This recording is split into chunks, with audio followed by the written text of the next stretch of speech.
अप्रैल में भारतीय You reserve have to bank do ने repo whatever it rate takes में to support the 25 Aadhaar economy. अंकों की कटौती की। पहले रेपो रेट अगर 6.25 नहीं दिख प्रतिशत जाते था, जो घटकर 6% कर दिया गया।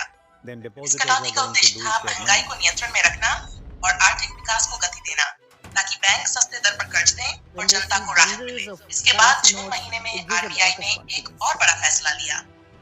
6 जून को हुई बैठक में रेपो रेट में 50 आधार अंकों की कटौती RBI की गई। is behind पहले the ये scene 6% today. था, जो घटकर 5.5% हो गया। Never has इसके there साथ been he a question on RBI the ने intent सीआरआर यानी of cash reserve the ratio Reserve को भी Bank and its घटाया। people. पहले ये 4% था, जिसे कम करके 3% Tough कर दिया times गया। never last इसका forever, मकसद था कि बैंकों के but पास ज्यादा tough नकदी हो, institutions जिससे वे do. ज्यादा ऋण दे सके।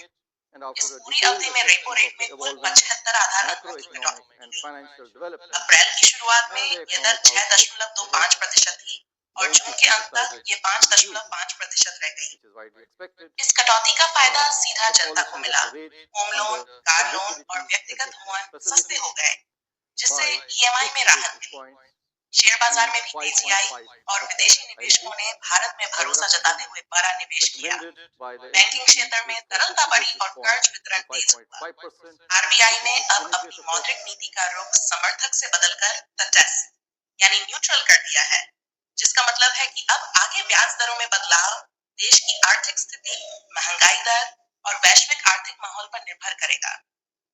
अप्रैल से जून 2025 के बीच की इस रेपो रेट कटौती से ये साफ है कि आरबीआई देश की अर्थव्यवस्था को गति देने और आम नागरिक को राहत देने के लिए सक्रिय रूप से काम कर रहा है।